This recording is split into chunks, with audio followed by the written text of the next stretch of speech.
watch the time go right out the window, trying to hold go. I kept everything inside, and even though I tried, it all fell apart. What it meant to me will eventually be a memory of a time when I tried so hard. I tried so hard and got so far, but in the end, it doesn't even matter. I had to fall to lose it all, but in the end, it doesn't even matter. In spite of the way they were mocking me, acting like I was part of your property, remembering all the times you fought with me, I'm surprised it got so far. Things aren't the way they were before. You wouldn't even recognize me anymore. Not that you knew me back then, but it all comes back to me in the end. You kept everything inside, and even though I tried, it all fell apart. What it meant to me will eventually be a memory of the time when I tried so hard. I tried so hard and got so far, but in the end, it doesn't even matter. I had to fall to lose it all, but in the end, it doesn't even matter. I put my trust in you, pushed as far as I can go. For all this, there's only one thing you should know. I've put my trust in you, pushed as far as I can go. For all this, there's only one thing you should know. I tried so hard and got so far, but in the end, it doesn't even matter. I had to fall to lose it all, but in the end, it doesn't even matter.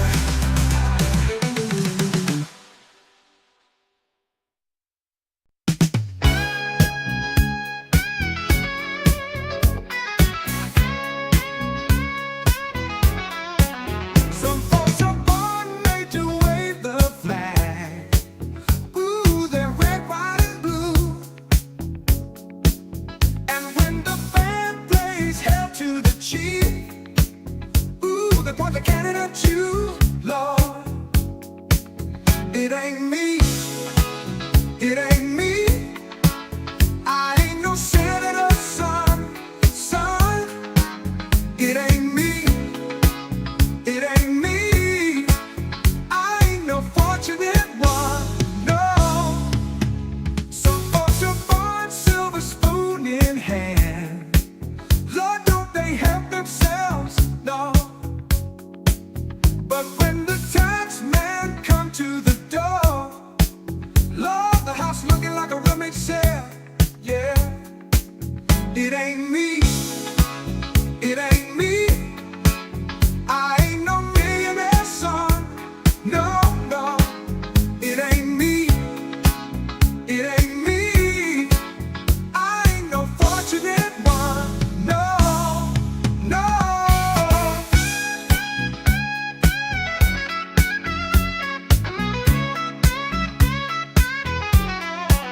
See rock shows near Tampa. Get tickets as low as 61. You might also like The Heart Part 6. Drake, 616 in LA. Kendrick Lamar, So Long London. Taylor Swift. Yeah. Some folks inherit star-spangled lives. Ooh, they send you down the wall, Lord.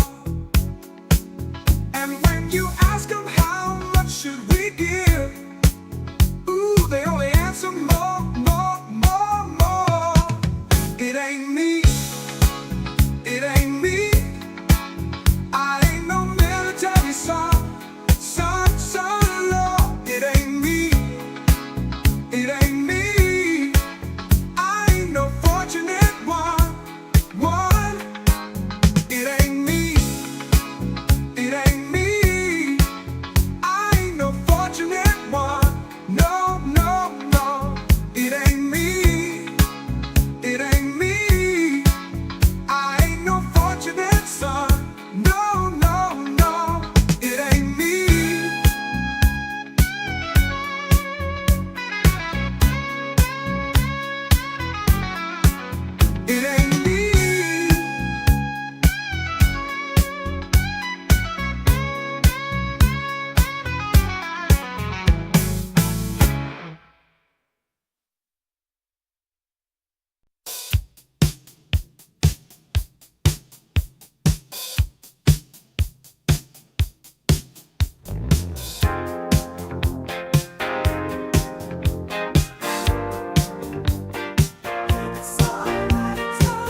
place of descent.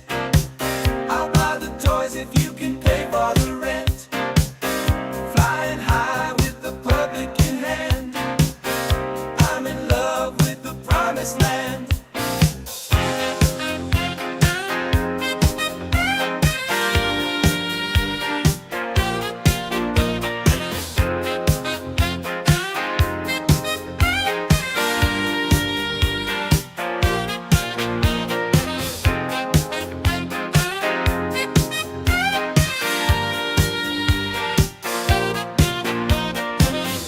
I'm in love with the malicious intent. You've been taken but you don't know it yet. A truer love is never yet to be found. I see the sunset through the eyes of a clown. It's alright. It's alright. What we are looking at is good and evil, right and wrong. A new world order. A new world order. A new world order. A new world order. We're not about to make that same mistake twice.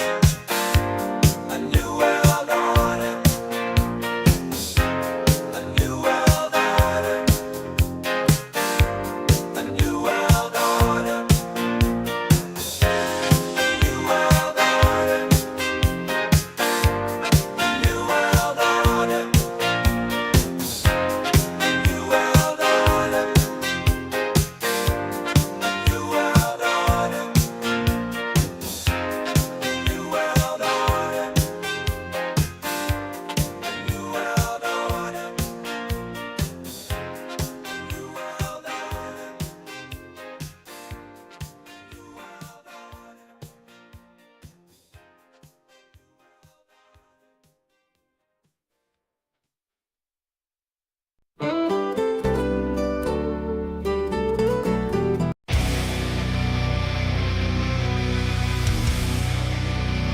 I used to rule the world, seas will rise when I gave the word. Now in the morning I sleep alone, sweep the streets I used to own.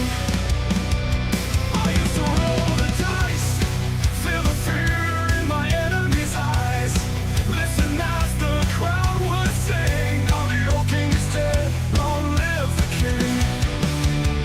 One moment I held the key, next to walls were closed on me, and I discovered that my castle stand upon pillars of salt and pillars of sand. I hear Jerusalem bells are ringing, Roman cavalry choirs are singing. Be my mirror, my sword and shield, my missionaries in a foreign field. For some reason I can't explain, once you come there was never an honest word, and that was when I ruled the world. It was a wicked and wild wind, blew down the doors to let me in. Shattered windows and the sound of drums, people couldn't believe what I'd become. Revolutionaries wait for my head on a silver plate, just a puppet on the lonely string. Oh, who would ever want to be king? I hear Jerusalem bells are ringing, Roman cavalry choirs are singing. Be my mirror, my sword and shield, my missionaries in a foreign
giving away the shit inside. Now everyone will fall. So give me nothing, just feel it. And now the shit will fall. God page me, you'll never see the light. Who wants to see? God told me I've already got the light. Oh, I say God page me, you'll never see the light. Who wants to see? God told me I've already got the light. Oh, I say each day I can feel it swallow inside something took from me. I don't feel your deadly ways. Each day I feel so hollow inside. I was beating me. You will never see. So come dance with me, dance with me. Dance with me, dance with me. Dance with me.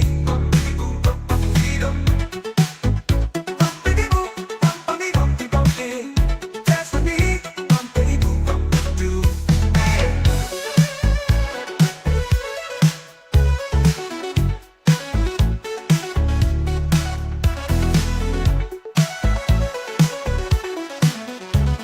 This is XboxEra. We're an independent, community-funded publication focused on providing the best coverage and discussion of your favourite platform, Xbox. With best-in-class forums, a kick-ass Discord server, and awesome merch, XboxEra.com is your destination for the best news, reviews, and features focused on what you care about. With shows like the Xbox Era podcast, headlines, and a whole heap of Patreon-exclusive content, we're proud to be an independent publication completely funded by you. If you value having an outlet truly focused on your preferred place to play, you can become one of the cool kids by supporting us directly via Patreon. Just head to patreon.com/XboxEra. You get cool swag and awesome perks, and we get to keep doing what we do. Become a part of the best Xbox community on the internet and help us grow even larger. Thank you for your support.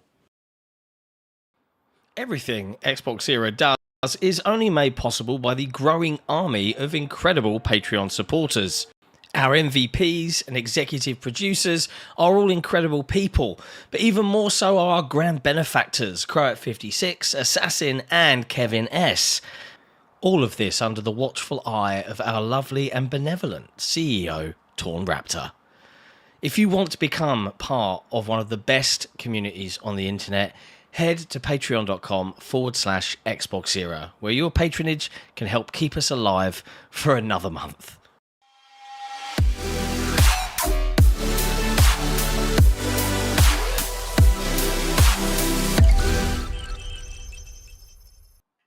Hello, friends, and welcome to another episode of Xbox Era Headlines. The date today is June 17th. I'm Sig Mechanico, and today Jesse and I will talk you through all of the latest in gaming news from across that wonderful video game industry.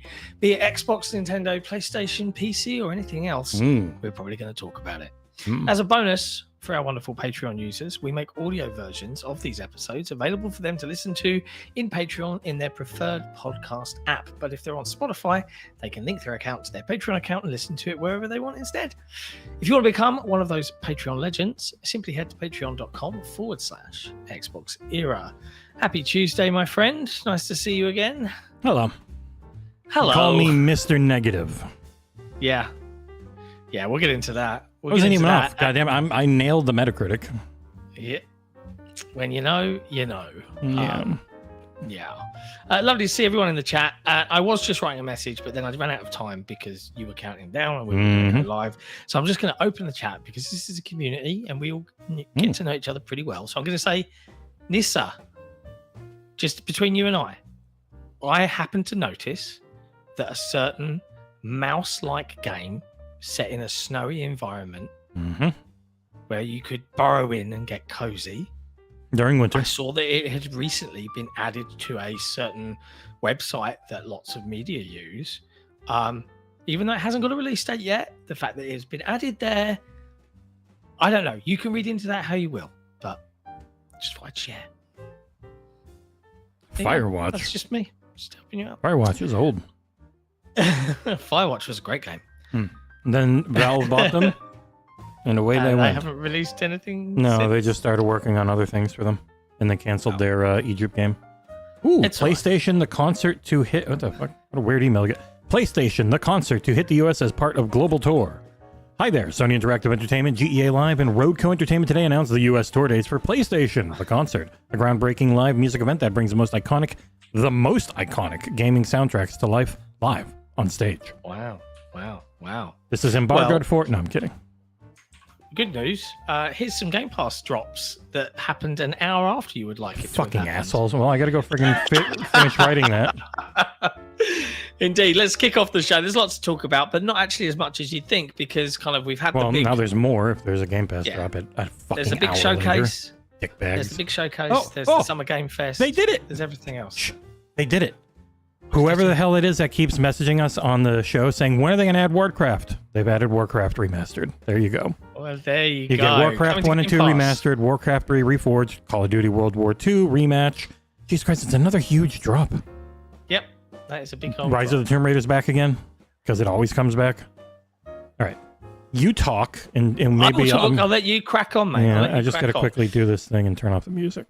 As good as it is. No worries. No Fucking worries. goddamn Yeah, thing. so it's another monster drop. I don't know, maybe it's a time zone thing. Normally they drop these an hour ago, but it's fine. Mhm. It's fine. We'll cope with this. Hitting the service for the first time, Warcraft 1 and 2 Remastered and Warcraft 3 Reforged are now available on Ultimate on PC via Game Pass. So they're still not on Xbox, but they are now a part of Game Pass on the Xbox PC app. We also have hitting the service Rematch, which is the Rocket League-like football game. I find it ironic that it's a football game where Rocket League is a football game with cars, and they've kind of used that gameplay idea and just taken it back to just being football again. Either way, it looks rather good. It's out. June Yeah, people have been 24th. playing it and covering it. It's hard as balls. Like it has that high ceiling that Rocket League has, where it's super fun to play at the low levels, but if you want to start getting good, you Get sweaty. you gotta figure it out, because it does not give you any auto. Like there's no I pass it and it goes through this man, like people are used to in soccer games. Yeah. You have to aim everything. Everything is physics and lots of different buttons to press. It's really cool. It's not easy. It's out. It's coming. June 24th. We have Nick, special Nick, I should say. Little Hoping to Nightmares do 2. some form of review. That's in there. The Game Pass. Yeah. As well as Rematch, we have new games coming. I'll talk about one of those in a second. But no, we I also got- have Little Nightmares 2 coming to Ultimate PC and Standard across console, PC, and cloud. We have Rise of the Tomb Raider coming back into the service Mhm. For the again. 12th time. Yep. Star Trucker has entered Standard. Good game. Wild Frost as well has entered Standard on console. But the other big new game that's in Game Pass but isn't weirdly in this list is Firebreak. No, I guess it probably was in 'cause the it last list. drop before. Yeah. So anything that was coming today, like it's in the coming today section along with Crash Bandicoot 4, but they've already come out essentially. So, right. Yeah. I'm sorry. I'm working. 1, 2, So yeah, 3, 4. that's a big old drop, and now we Mhm. have FBC Firebreak to Fine. talk about, which Jesse reviewed, and Ursula and I hopped in for some multiplayer shenanigans to kind of get a feel for things. And I think we kind of This is not going to be green SEO, John. Hold on. it's okay. We all came out of it with the kind of same thoughts and feelings about FBC Firebreak, which is that it is an incredibly competently made FPS game, that Remedy's Northlight engine is pretty, that post-it monsters are amusing, but that we all kind of felt like there wasn't much more going on than that. It's not bad. It's just never great. Like the hook. What is going to keep you playing isn't there. Game Pass, June Wave 2. That is pretty much how we felt. Yeah, it's Unfortunately. I'll go over it more in a second. I just need to finish this image courtesy of Xbox so that they don't sue us. Heaven forbid. Okay, green SEO, publish. See, it's nice having the whole skeleton written. I just needed to add in some more stuff. So It's good times. It's good times. yeah, but FEC Firebreak is a nice looking, fun to play for a little bit game that just is one of those who is this for? I don't think it's for Remedy's normal fans, and I don't think it's going to have the crossover appeal that games of this ilk generally need for the live service side of things, which is unfortunate. Again, there's nothing bad about it. I didn't dislike my time playing it. I just got bored pretty quickly because I don't think the gameplay loop holds up over the long haul. I think hopefully I explained it well enough. I know one guy's like, what do you mean IP crossovers? That would kill it more quickly, because he's an idiot. Because these games, as much as we may not want them to, all live on and just subsist essentially on third-party IP crossovers, and you have to have a reason for people to keep coming back and giving you money, because you need the money to keep paying for the game to exist. And that's true. A bunch of different looking Firebreaker outfits, like even a bunch of different Remedy Universe outfits, are not going to sell 1/quintillionth as much as a friggin' Hatsune Miku skin or something stupid. It's just the reality of it. Like, it's unfortunate. I really like Remedy. I've loved pretty much all of their games. Most of their DLCs for them are generally really good. Thankfully, this one's probably, and I just realized in this clip, you are trying to jump start a thing that needs to be hit with the wrench. It's got the big wrench icon, and you just kept hitting it with your jump starter, and I wanted to punch you. Oh no, I was doing the. Oh, it's weird. It shows you doing the animation. Oh, I on probably the thing. did try, because I think that was the very first time. Because the other side, the thing that's red there, that you can jump start because it needs to be charged and not repaired. So those are the main mechanics. There's essentially one guy can quickly charge up things that need electricity. One guy can repair things by hitting with a wrench. And then the guy I was playing can make everything wet, which is a debuff for enemies and a buff for you. So the guy who can make everything wet is far and away the most important one, because you can still charge and repair, just more slowly. But having that mobile water station to like put people out, get their debuffs away, super powerful. Yeah, it's just... these games not having proximity chat is also, I think, a major negative, because you lose the immersion of having the people feel like they're actually in the room with you in the game, and like they walk away and they get more quiet, and then they come around and hear them rolling, like that's a huge part of a lot of these types of games, and more of them are coming out without any proximity chat. Because I was on the I think it was Discord for this, and I saw one of the people at Remedy being like, yeah, no, these games generally don't have proximity chat. I wanted to reply, but I thought it might come off a little too negative. They should. It's huge for the actual immersion of being in this place and doing this stuff. Yeah, like just sitting there in a party chat. Yeah, you just sound like you're in a phone call with other people, and you're not in the game with them. And also, if you want to matchmake, which this game has, you then just have to use the set voice lines and stickers to try and get your thing across, because there's like cross play. But when you don't have that in-game party chat, it means the only way you could ever do is if you all share a friggin' Discord with each other while you're playing somehow, because you can't message people. I don't even know how you would do it. And it's not bad. It's just, I don't know why you would play this over some others after like a night or two, because it doesn't change. Like what you saw in those game modes we played, I went through everything. I went through every level. Yep. You get a couple more bosses, and that's about it. Other than that, the gameplay loop is always the exact same. So yeah. It is what it is. It is what it is. You know, if you're a Remedy fan, I think that outside of like, that's the crazy thing. I really liked Control, and I just didn't feel like this really carried across any of the atmosphere. None. Hey, I was about to add a featured image. You got in there before me. It's all right. I'm on the case. I'm on the case. Yeah, so there you go. That's it. FBC Firebreak. You can read the full review on XboxEra.com. And the video's out on our YouTube channel. Go check it out. If you're interested, it's available, I think now. You can jump on with your pals and have some fun and all of that jazz. Yeah, and it is full crossplay between Xbox PC, Steam, and PlayStation 5. And it's in both PS Plus and Game Pass. Which is lovely. We do like that. We do like that. Yeah, you know, that's what else can we say?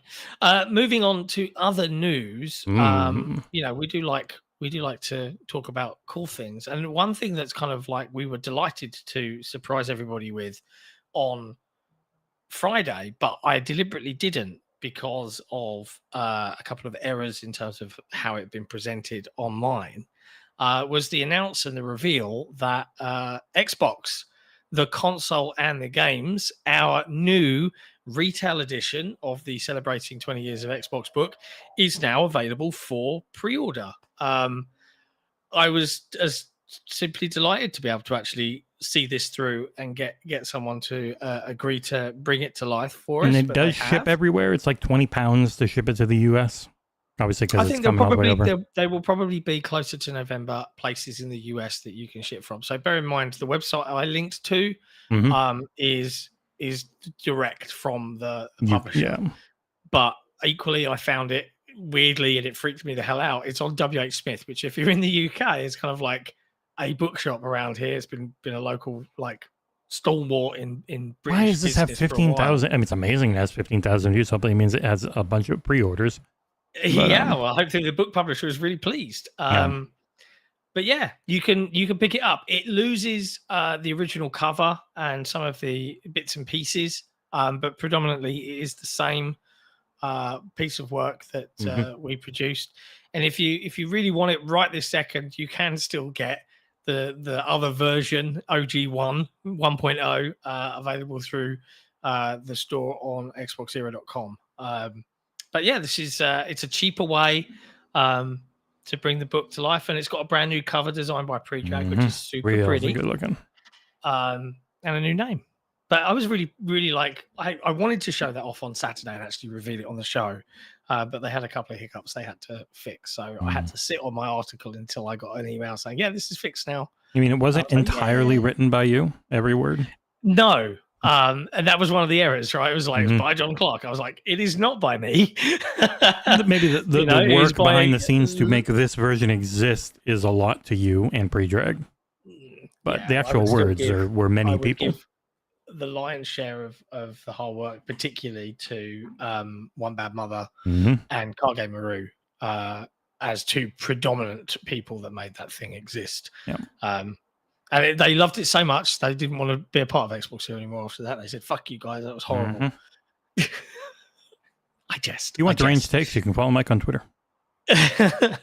All right. What else have we got? Next up in news, Ecstasis claims he knows the release date and the price of the recently revealed ROG Xbox Ally and Xbox Ally X. Nutshell of that is that they're targeting October, and pre-orders in August, release in October. Yeah, well, August times with Gamescom in my book. Which we might go to. Yes, apparently the Xbox Ally MSRP will be $499 dues or €599. I feel like that translates somewhere in between for us in the UK, of somewhere between those numbers, and the Xbox Ally X with an MSRP of $799 or €899.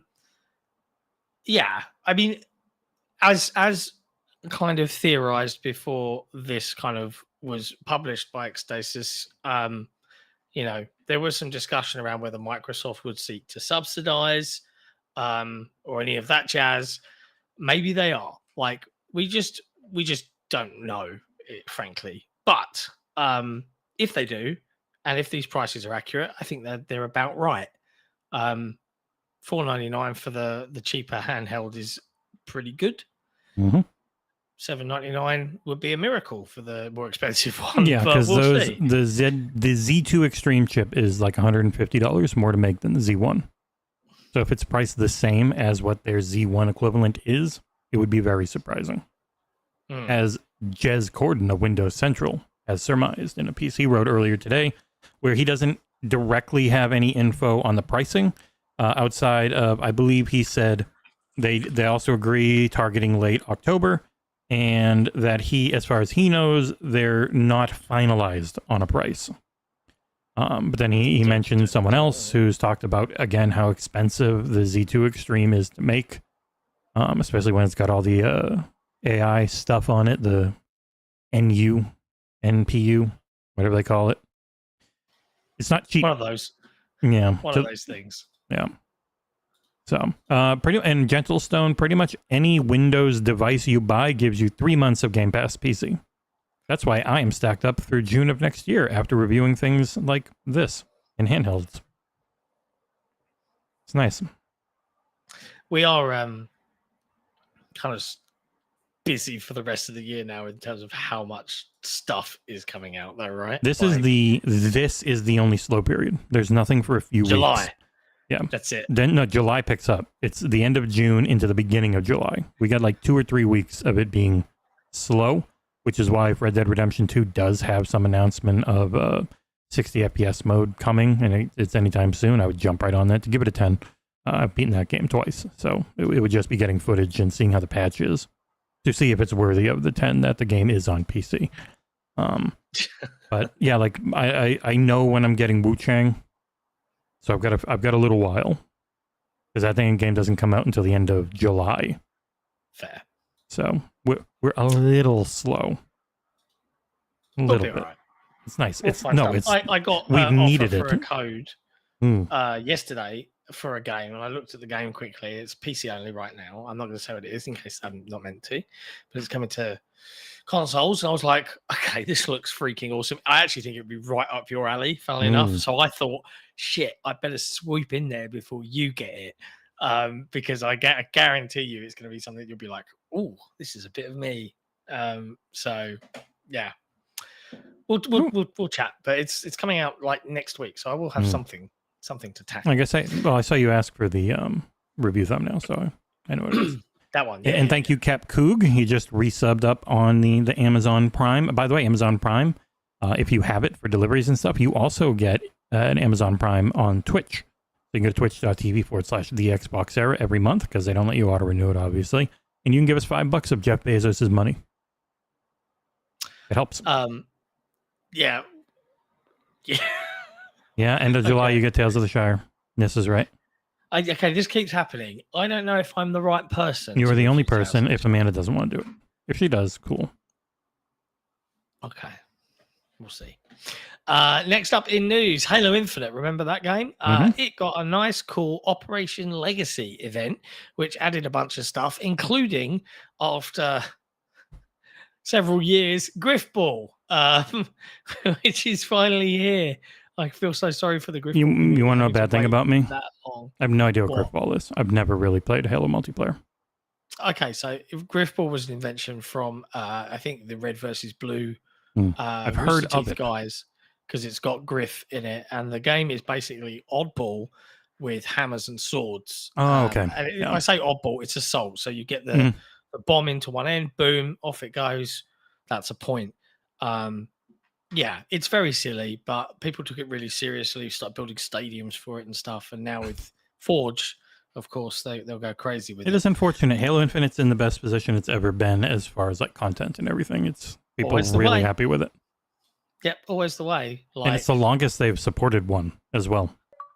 Yeah, they've done a good job. Fantastically, they added the Hayabusa helmet. It looks good. It's funny as well. I logged back into... There it is. As you said it showed up on stream. Oh, boom. Timing. I logged back into Halo Infinite last week, and where all of the work I'd done on maps and stuff for the game, they'd actually been very kind and credited me a shit ton of in-game Spartan credit point things. Like, I'm talking in the hundreds of thousands. Like, I think there's like 100,000 points. And I'm like, so I could kind of just go out and just buy everything, but like, I don't know what I'm going to buy with it. Like, maybe I'll log in again and have a look, but yeah, I don't know. I love Halo Infinite, but also, like, if I was still doing Forge, I wouldn't be doing my job. So, because the addiction was absolutely real in a bad way. So there you go. Next up in news, Microsoft's Game Pass might be getting a price increase. This actually comes I'm reading the report here from Jez Corden over at Windows Central. It was actually picked up There's a by fellow who does Red Better X Cloud. PHX. Yeah. Yes, who builds the amazing Better X Cloud enhancement project. Noticed that Xbox Cloud Gaming recently had added a new notification type dubbed subscription price increase over the last few days. Yay! It pops up to alert Xbox Cloud Gaming serves to play notifications on the web app. So, you know, why would it alert like that? Maybe that's just an imminent price increase. Maybe they're just, you know, thinking ahead in case they need to. I mean, if after this show and this year and everything that they've shown that's coming, I mean, if I were Microsoft, I'd increase the price. The one thing we know about subscriptions is that once they're out of growth phase, they only go up. Yeah. It hasn't hurt Netflix. They've got like 300 million people now. It sucks. None of us should ever like it or ever want it to happen. I think we're just becoming numb to it because it's the norm now. Yeah, it is. At the end of the day, it gets dark. No, at the end of the day, it's still, even if it went up by another $5 a year or $10 a year, it's still the best value product. As long as you're playing, as long as you are playing multiple things on it every year, it essentially pays, and you're still paying for online multiplayer, especially because that's an extra $60 of value inside of it, which would change if they ever did do different stuff. But we got a super chat. We have from the lovely Sherez, who says, John, were you ever offered a job as a map creator for Microsoft? That miniature Halo map you did was insane. I applied. Wow. But I never got the job. I think too British. Predominantly, they would look to hire someone that could go to the office. That was never going to be me. I've got 2 kids. You know, I'm not. You don't want to live in America right now? Nope. And I have to admit, I don't regret like not pursuing that as a career path, because as much fun as it is seeing how the sausage gets made, I like playing games at the shiny end of their development cycle, where the artists and the clever people that have made them give them to me and I can consume them and enjoy them for their finished products. The idea of getting in and developing one from start to finish, yeesh, no thanks, sign me out. The closest I've ever come is to doing the card game, and that's probably the closest I'll ever go. So yeah, you mean consolewarsgame.com? You can buy now. What? It's out now on Amazon? Yeah, in Europe and North America. Even though England pretends it's not part of Europe anymore. Yeah, we are. We're not part of the EU, but we're still part of Europe is the EU.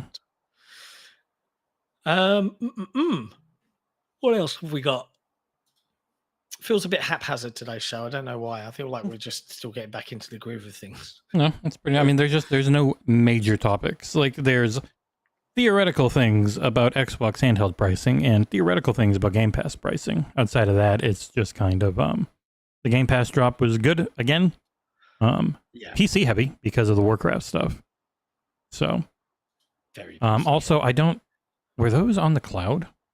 I know Call of Duty World War II is not on the cloud. They did not pay Ubisoft for that one. So I wouldn't be shocked if the Warcraft games were not on the cloud. Because they got to be worth it to give Ubisoft that money. Let me see. They are not on the cloud. Yeah, because the cloud's also console versions generally. They've only had like one PC version on the cloud. But yeah, they're just PC Game Pass. Maybe in the future, once they're doing PC hardware in the cloud, it would make more sense. But they still seem reticent to force people to have to use a mouse and keyboard on anything like that. Yeah. Big thank you to Davey H for his donation towards our Gamescom fund. Thank you very much. Thank you. We really do. We're feeling confident about going there now. Yeah, I think especially thanks to one insane individual. He's just a crazy man. I'm still speechless about it. Yeah. I also wanted to call out as well, while we're on the topic of video games and such things. A review has just dropped for Tron Legacy, which Catalyst. Is out. Catalyst. Sorry, I'm thinking of the movie, aren't I? Yep. Is it the movie? Yeah. Yeah. Tron Catalyst from Fairy Empire is available to read. One of on his the website 17 now. reviews this week. Yeah, he's been beavering away. It turns out he really liked it. So go check it out. It's So it's a good thing we didn't give it to you. yeah, ARPG, I think, of sorts. Mm-hmm. So if that Here, sounds like I'll show a little gameplay. Oh no, it shows a Disney logo. We might get in trouble. Okay. But yeah, ARPG, throwing lots of discs, looking like a Tron man, trying to break a loop. You know, it makes sense for the Tron side of things. It's already digital, so if you're doing the Hades, like, I've come to a realization after playing some Wizard of Legacy 2, which is very well made, I am burning out on Hades likes. I just reviewed one. Seems like half the new games coming out are one. I'm finally at the point where I'm like, man, if you are an three-quarter view, fast-paced, action, roguelike, run-based game, I need a break. You need a break from It's those. like half of the releases, it feels like. I feel like a lot of games are like, I don't know. There's so many buckets of games that seem to float to the top. Cozy games, roguelike games, exactly as you described. What's the other one? There's another really like prevalent. It keeps happening. I keep seeing. Oh, I mean the simulator Souls-likes. types. Yeah, I don't know. The extraction ones got really big, but also the simulator types. Like we had a code or a request thing show up yesterday for crime simulator, and it's just four Is that where people you're doing committing crimes, crimes? and Great. yeah, that's like they're and it looks like all the same Unity or Unreal Engine asset flip, looks that all those games tend to have, where you've got a cool idea and you've got cool gameplay mechanics, and you're just buying the textures and stuff off the Unity or the Unreal store, and so they all end up looking the same, even though they'll play pretty different. All right, let me add this to OpenCritic real quick, because Metacritic will scrape your website and get everything, but you have to add it to OpenCritic still. Even though they talked about that not being the case, it very much is. By the way, Well, we've broken 800 reviews on OpenCritic. congrats.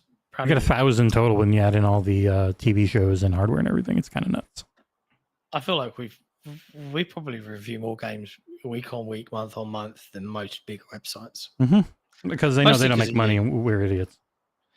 Well, we like doing it. Yeah. Next up in news, Josh Sawyer says a hypothetical Pillars of Eternity 3 would be 3D, just like Baldur's Gate 3, with environmental mechanics, elevation hazards, and dynamic terrain. Ooh. This is written by Harvey Randall over at PC Gamer. And yeah, he was doing an interview with Game Pressure. Design director Josh Sawyer says that if he got to make a new game in that universe, specifically that isn't an isometric one, what would he do? He said it would be make the jump to 3D. Full quote is, I've said this before, and some people are really, really bummed out about it, referencing the deep and enduring nostalgia most people have for classic CRPGs. But I think if we did go into a 3D environment, we could patch up one of the things that's really lacking, because Pillars of Eternity 2 is isometric. There's no sense of height, and the environment can't be that dynamic. When you compare it to something like Baldur's Gate 3, you realize it's such a huge part of the appeal. I think at some point, I'd like to see a game that used all of our dead fire mechanics plus more environmental mechanics, elevation hazards, and dynamic terrain stuff. That could be super cool. Yeah.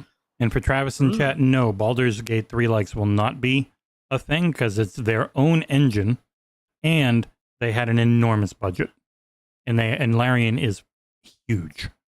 Like they're in for like 5 years in. Well, it was pretty much get Divinity Original Sin, have your work on the engine, have the Original Sin 2, keep working on the engine, get a ton of money from Wizards of the Coast, wherever it is, and do Baldur's Gate with an enormous team where you can have this long ass early access launch, and then you can launch Broken. But no one cares because they all review it after barely getting through Act 1. I'm kidding. I'm sure some people actually beat it in 3 days somehow. Yeah, maybe.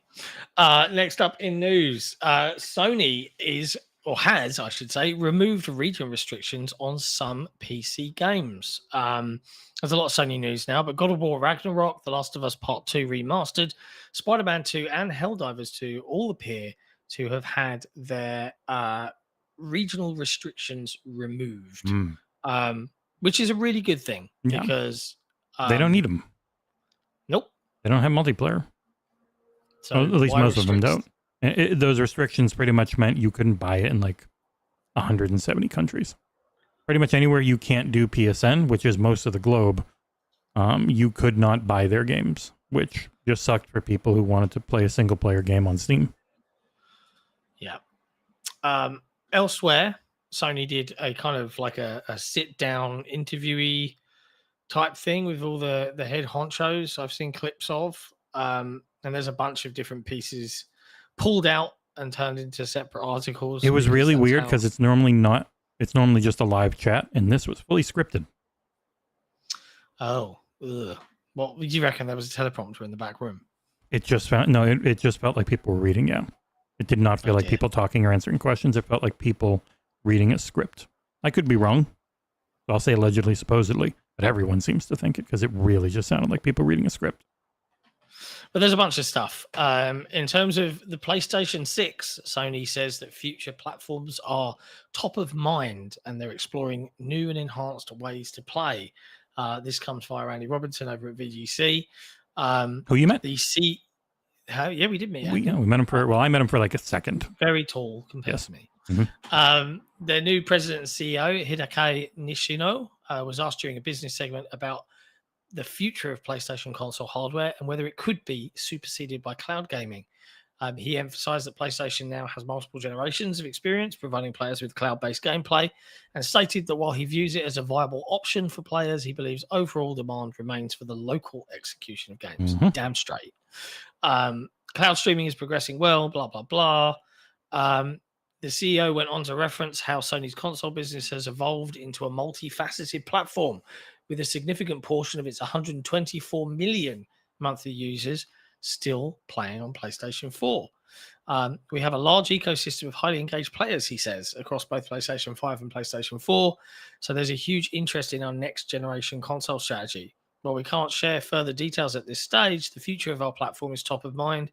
We are committed to exploring a new and enhanced way for players to engage with our content and services. They didn't really say Yeah. anything. They did There's a nothing lot of. really there. I don't know No, how we they- drag these articles out in the way that we do. I know it's because the headlines sound like they're saying something, but when you actually watch the scripted responses, it's 100% business speak. But it hits SEO hard, so everyone covered it like it was new news, which I get. It's a very so Sony can be a very fast ship when it wants to be, but when it comes to full philosophical changes on how they do things, they really stretch it out and are very slow, and they're very gently nudging their fans into, well, PC day and date's fine. Some Switch games day and date are fine. But eventually, you're just leaving money on the table, and everyone's realized that. Like, Microsoft is too big, and it's funny, when I was on with Grub, people are like, stop talking about Xbox. And it's like, no, they're too goddamn big and influential. So when you're talking about the future of any platform, the other platforms come into it. Like, Nintendo's the only one who rely entirely on their first party to really push things. Sony in here was like, yep, we are mostly a microtransaction division. And it's not their own, it's third-party microtransactions. This means they have to give up a cut, which is why they're going to keep pushing live service games.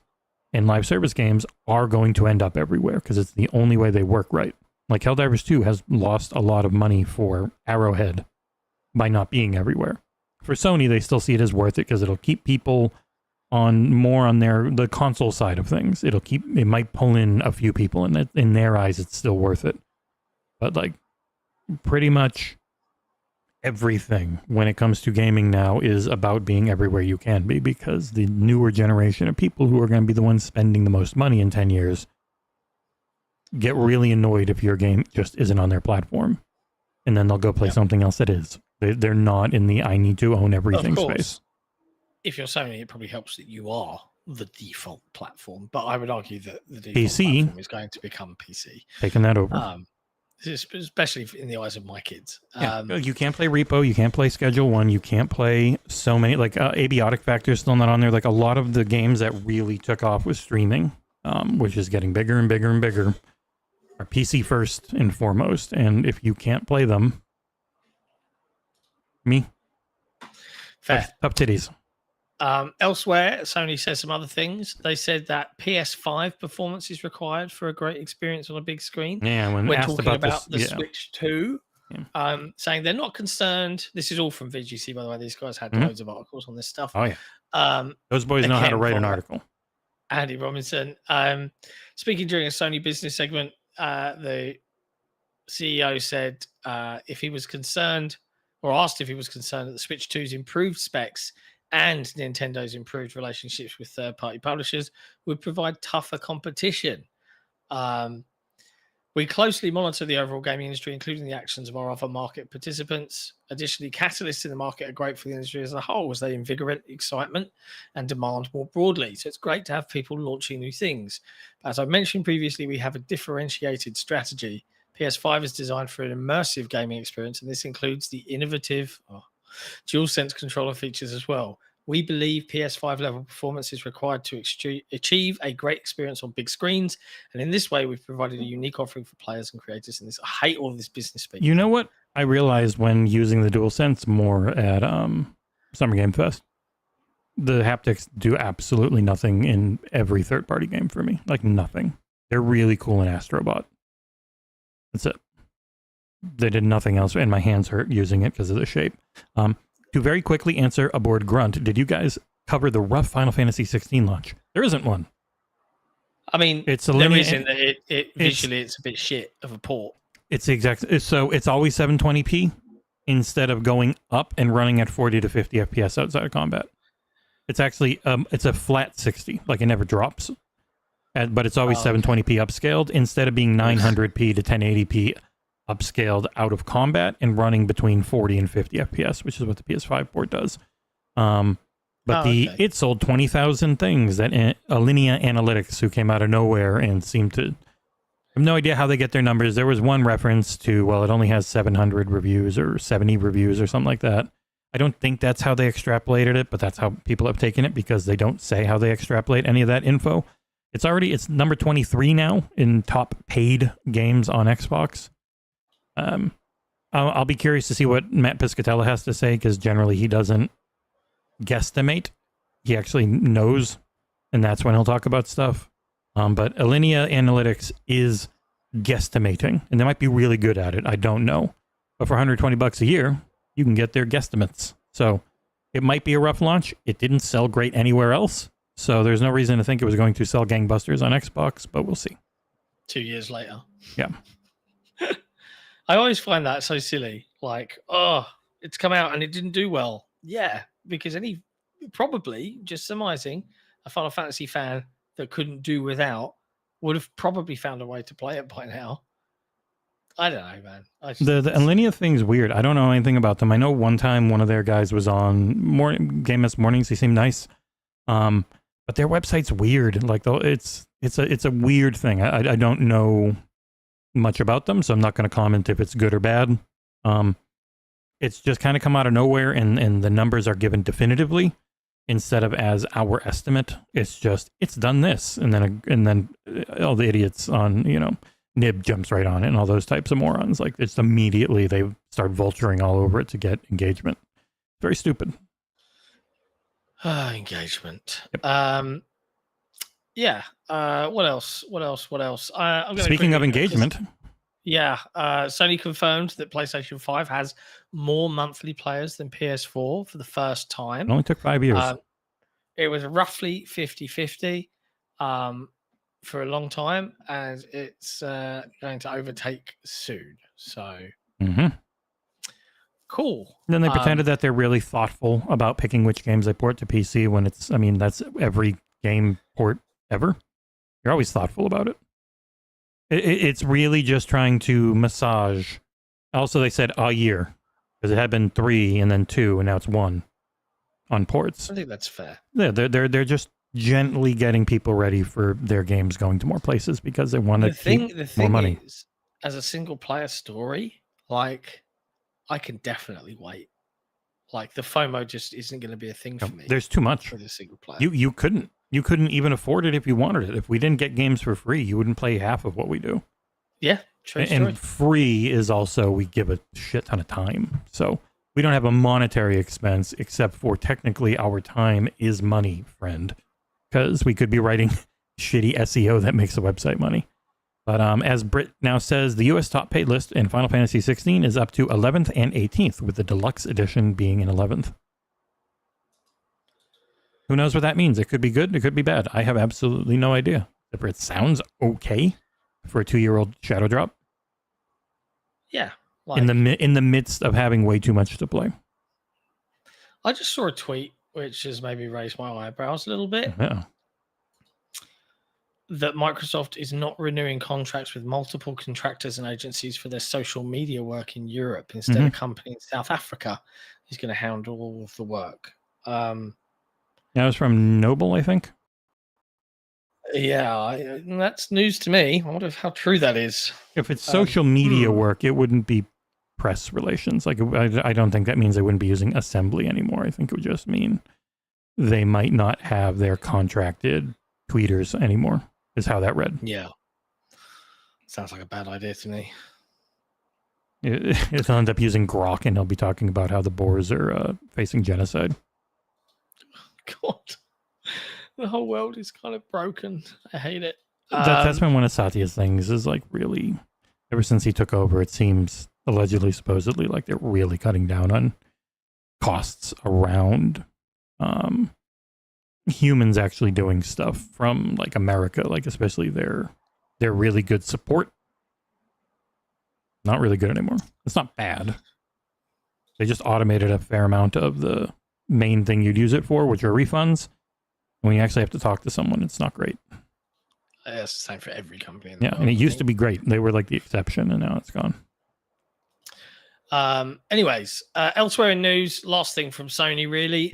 They said that they would continue to adjust PlayStation Plus pricing as more and more players are choosing higher tiers, increasingly choosing premium and extra tiers, which now represent approximately 38% of total subscribers, according to Hideki Nishino. Cool.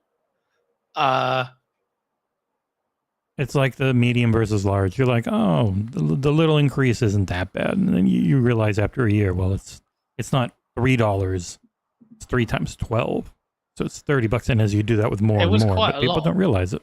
It was $119, and it went up to $159. Oh yeah, that's a lot. That's I was just talking the monthly, but yeah, you can still buy their stuff yearly, but it's not nearly the deal it used to be. You can stack it for a very long time, though. I think someone stacked it for like 10 years. Even more in Canada. A premium subscription used to cost $139 a year. Then it went up to $189. Yep. Now it's $224. Well, that's always the thing, is the reporting is so US centric, and they don't up their prices as much in the US. And so people are like, oh, Microsoft's been worse about price raising. It's like, no, man, they're both bad. And Sony's been doing more and for longer with price raising. Like the Sony hardware and regional costs and stuff are terrible. And now Microsoft's regional costs on games are really bad. Like Doom the Dark Ages just cost way too much in most countries, but that doesn't get covered because it's not America or, Japan. Yeah. It sucks. It's an odd one, actually, because like that sentiment, like seeing all the when Microsoft finally did put the price up in the US, and everyone went, "Wah!" Sony is surely going to follow suit, and it's like they have twice. But because it's not been where you live, yeah, Microsoft is just following suit over that issue. Like, shit on Microsoft for following suit. Don't pretend they're starting it. Yeah. Just like you can shit on Microsoft for following suit on the $80 games. Like, they didn't start it. Nintendo's most of their games are $80 on Switch too, if you want to buy them new. Yeah. Speaking of $80 games that aren't $80 games, nice segue. Borderlands 4 pre-orders are up. Now, I've seen a lot of argument about this, though, because it's just America again. It's just America that gets the price cut again. But it's also, it's already been 80 in other countries. Like, it's not now 80 in a new thing. It's not the 90 which some of the Nintendo stuff can be, depending on where you live. Yeah, it's like Still sucks. it's not $80 in the US, but if you do a straight up conversion elsewhere in the world, it may as well be. Yep. And And lots of comments on the tweet about that saying, well, hang Yep. on a sec. the $100 version doesn't have the DLC anymore, the story. It's just the cosmetics. You got to spend $130 if you want the full package with the actual DLC content. Sucks. Yeah, I'm not a fan. Yeah, so that's like Not a our fan. base price is $70 in some countries, and also if people who used to do the $100 version because they knew they were going to play all that DLC with their friends, well, now they all get to spend $130 if they don't game share. Holy crap. Gallery in the chat. PS Premium is my biggest purchase regret in gaming ever. I bought 8 years of it in Yeah. 2020. Yeah, you can do a ton of stacking. Oh, that's good that you can stack it up, but Mhm. hey, at least you've got like another 3 years to go. Yeah, it's just like them taking their first party games off is always wild to me because like there'll be old ones like Infamous Second Son, I think, just left, and it's like, why? It's your own older thing that should be there. It costs you nothing to have it there apart from give it as a value add to your premium subscribers. It's an odd one to be sure. But don't worry, because there's a game coming out soon that had to be adjusted because it was too good. So maybe that's the approach from a lot of people as well. We can't give value. Let's change things up so it's not as good This as it story, needs to man. be. I don't get this story. So this I is, can give you the context on it because it's a long interview. I've read a bit of it. Yeah. But nutshell, Rolling Stone did an interview with Hideo Kojima.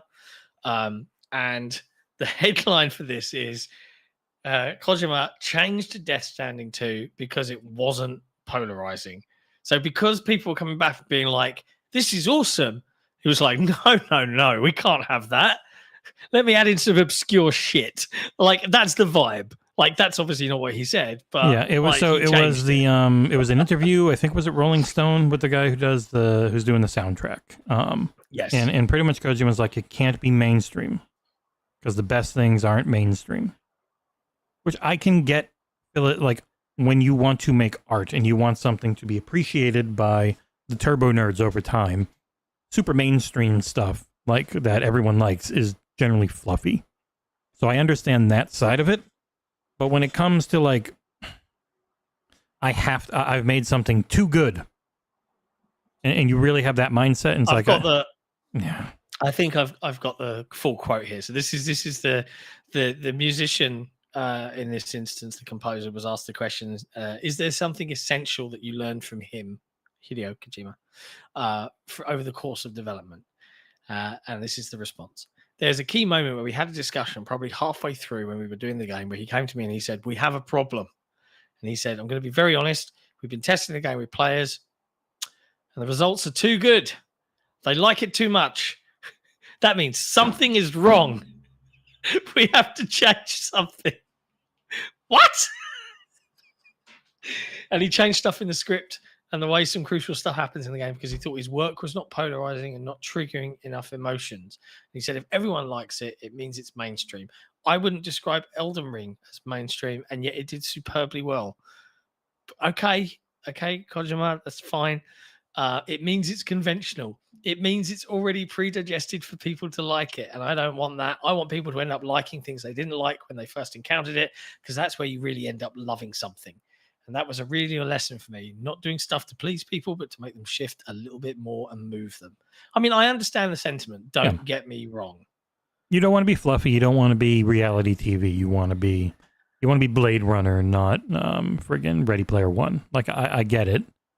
But when you word it that direct way, it's always just going to sound incredibly fart snippy and douchey. And I have seen a sentiment shift where people now are willing to admit that he's extremely full of himself, the way he talks. He might be an incredible guy who isn't, but the way it comes off when translated to English. Again, there's always cultural shifts in different things, but it's very much in that I want to be like all the famous people I'm inspired by. Please let me also be super famous auteur man type of talking. I don't know, man. Like, I enjoyed the gameplay of this. Like, I've enjoyed the gameplay of titles that he's led. but I've never enjoyed the story of one ever. Like I can't stand his writing style and all that. And knowing that the whole game has to change to try and get people to like his writing more just immediately turned me off.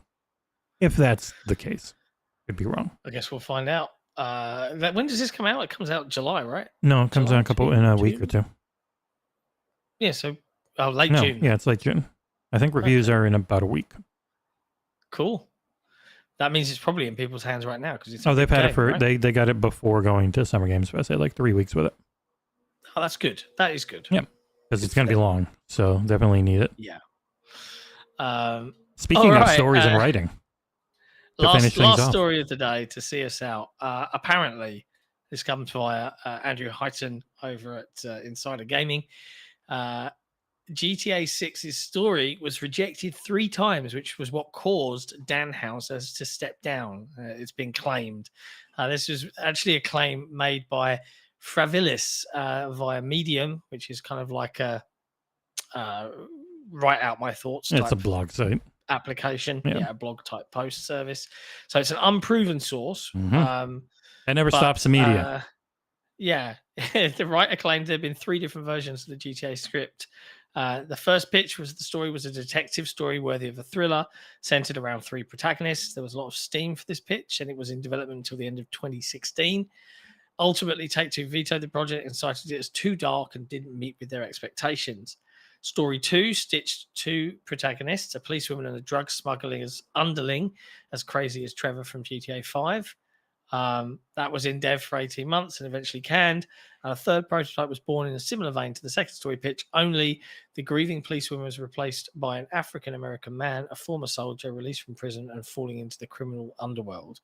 That was cancelled in March of 2019. And now we're here. I mean, I don't know if that's true or not, but it's being discussed out there. But I mean, like, a game this big, it's not that shocking. As story, you know, like that's what happens when you go through a creative process. You're going to change things up. It's just like, you know, maybe they were playing it like this is too good, and they pulled a Kojima and quickly rewrote everything 3 times. Because it's too woke. We need to get a bland white guy in here. But yeah, either way, GTA 6 looks great, and I look forward to playing it next year. That is pretty much all of the news, ladies and gentlemen. It's been a pleasure, as always, having you and entertaining you for this past hour. If you enjoyed the show, please do hit the thumbs up button on your YouTube browser or application on your phone. If you really love what we do, consider supporting us directly on Patreon by heading to patreon.com/XboxEra. And all of you are always welcome to head to our wonderful community Discord, discord.gg/XboxEra. We also have, for you old school folks, a forum for the more like permanent. And I'm trying to force people into making more threads instead of just using the community thread. Yeah, forum.xboxera.com is available for you Luke, as well. And goodbye. And it's been a pleasure.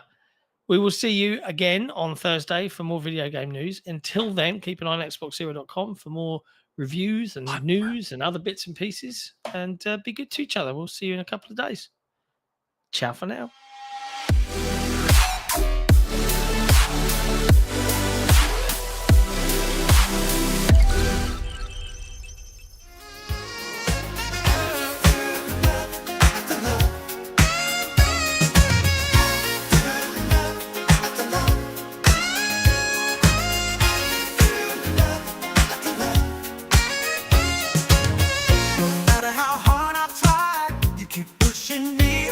And I can't break through. There's no talking to you. It's so sad that you're leaving. It takes time to believe it, but after all is said and done, you're gonna be the lonely one. Oh, do you believe in life after love? After love, I can feel something inside me say I really don't think you're strong enough. No, do you believe in life after love? Say I really don't think you're strong enough, no. What am I supposed to do? Sit around and wait for you? Well, I can't do that. And there's no turning back. I need time to move on. I need love to feel strong, 'cause I've had time to think it through.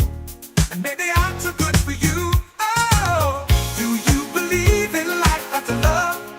After love, I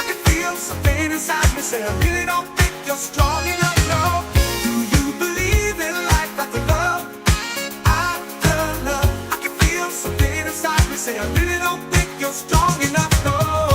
But I know that I'll get through this, 'cause I know that I am strong, and I don't need you anymore.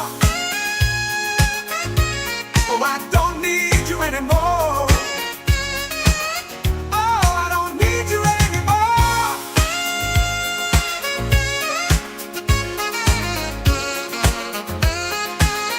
No, I don't need you anymore.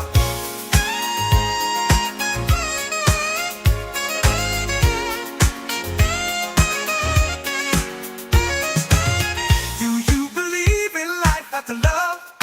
I could love. I can feel something inside me say I really don't think you're strong enough, no.